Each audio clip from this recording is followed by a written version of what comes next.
আজ আপনাদের সাথে শেয়ার করছি রুটি পরোটা খাওয়ার একটা তরকারি। চলুন তাহলে ভিডিওটা দেখতে থাকি কি কি সবজি ব্যবহার করলাম আর কি মশলা ব্যবহার করলাম। 300 গ্রাম মতো বিনস এরকম ছোট ছোট করে কেটে নিয়েছি, আর দুটো আলু এরকম ডুমো ডুমো করে কেটে নিয়েছি। এটাকে সাইডে সরিয়ে রাখছি। এখানে খানিকটা কাবলি চানা সেদ্ধ করে নিয়েছি। কাবলি চানাটা একটুখানি স্ম্যাশ করে নিচ্ছি, জাস্ট আধ ভাঙার মতো করে নিচ্ছি। কাবলি চানাটাকে আধ ভাঙার মতো করে নিলাম। কড়াইতে হোয়াইট অয়েল দিচ্ছি। তেলটা গরম হওয়ার পরে হাফ চামচ সাদা জিরে ফোড়ন দিলাম, আর একটা কাঁচা লঙ্কা মাথাটা চিড়ে দিয়ে দিলাম। গ্যাসের ফ্লেমটাকে কমিয়ে ফোড়নটাকে আগে ক্র্যাক করিয়ে নিচ্ছি। কাঁচা লঙ্কা কিন্তু ফোড়নে দিলে তার একটা খুব সুন্দর ফ্লেভার হয়। এবার আলুটাকে প্রথমে দিয়ে দিচ্ছি। আলুটা আমি একটু বয়েল করে নিয়েছি হালকা।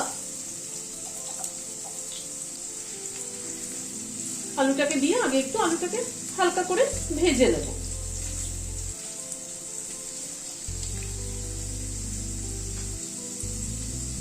আলুটাকে মিনিট খানেক একটু নাড়াচাড়া করে নিলাম। 1 চামচ রসুন কুচি দিয়ে দিলাম। এখানে 6-7 কোয়া মতো রসুন আছে। রসুন কুচিটা আগে একটু তেলের উপরে ভেজে নিচ্ছি।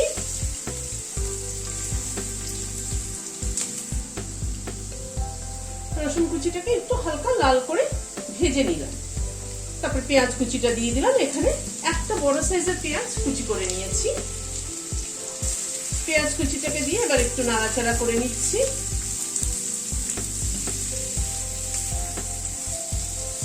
এখানে আদা কুচি 1 চামচ মতো দিয়ে দিলাম। এই রান্নাটাতে সবকিছু আদা রসুন পেঁয়াজ সবকিছু কুচি দিয়ে রান্না করলে বেশি ভালো লাগে খেতে। সব রেসিপিতে তো সবকিছু একরকম যায় না, বিভিন্ন রেসিপিতে বিভিন্ন রকম ভাবে মশলার ব্যবহার হয়, তাতেই কিন্তু স্বাদের তারতম্য হয়। পেঁয়াজটাকে দিয়ে এই মিনিট খানেক আবার একটু নাড়াচাড়া করে নিলাম। এবার বিনসটাকে দিয়ে দিচ্ছি। 1 চামচ নুন দিয়ে দিলাম, পরিমাণ মতো হলুদ দিয়ে দিলাম, সামান্য একটু কাশ্মীরি রেড চিলি পাউডার দিয়ে দিলাম। বিনসটাকে দিয়ে এবার একটু মশলার সাথে কষিয়ে নেব।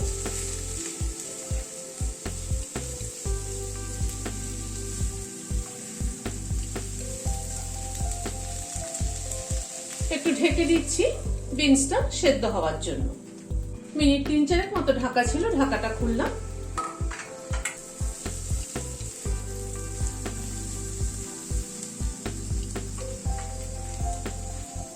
এখানে একটা টমেটো কুচিয়ে নিয়েছি, টমেটোটা দিয়ে দিলাম। টমেটোটাকে দিয়ে একটুখানি নাড়াচাড়া করে নিচ্ছি। টমেটোটা একটু নরম হওয়া অবধি অপেক্ষা করব। এই কাবলি চানা সেদ্ধটাও দিয়ে দিলাম।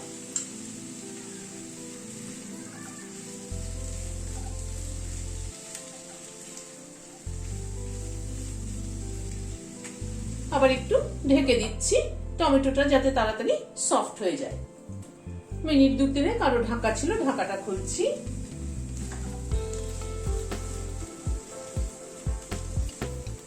টমেটোটা একটু ভেঙে ভেঙে দিচ্ছি। হাফ চামচ চিনি দিয়ে দিলাম। চিনিটাকে মিশিয়ে দিচ্ছি। আমাদের কিন্তু সবসময় দেখবেন রুটি খাওয়ার তরকারির সমস্যা হয়। ভাত কিন্তু মাছের ঝোল দিয়ে খাওয়া হয়ে যায়, ডাল দিয়ে খাওয়া হয়ে যায়, কিন্তু রুটি খাওয়ার তরকারি সমস্যা হয়। একঘেয়ে খেতেও ইচ্ছে করে না, আবার কি রান্না করব সেটাও মনে হয়। সেই জন্য এরকম একটুখানি মুখ বদলানোর মতো একটু অন্যরকম করে নিলে খেতে কিন্তু ভালো লাগে। লাস্টে 1 চামচ চানা মশলা দিয়ে দিচ্ছি। বেশ বড় টেবিল চামচের 1 চামচ আছে কিন্তু এখানে। কসুরি মেথি রোস্ট করে নিয়েছি, সেটা ছড়িয়ে দিলাম।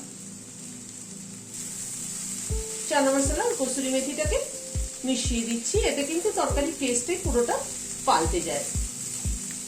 কিছু কিছু ছোট ছোট জিনিস চেঞ্জ করলে কিন্তু তরকারির টেস্ট অনেক বদলে যায়। এবার গ্যাসের ফ্লেমটাকে বন্ধ করে দিচ্ছি, দিয়ে ঢেকে দিচ্ছি। Standing time 5 minute.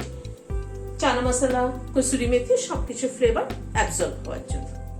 ভিডিওটি যদি ভালো লেগে থাকে তাহলে একটা লাইক এবং সাবস্ক্রাইব করার অনুরোধ রইল। আজ তাহলে এখানে শেষ করছি। নমস্কার।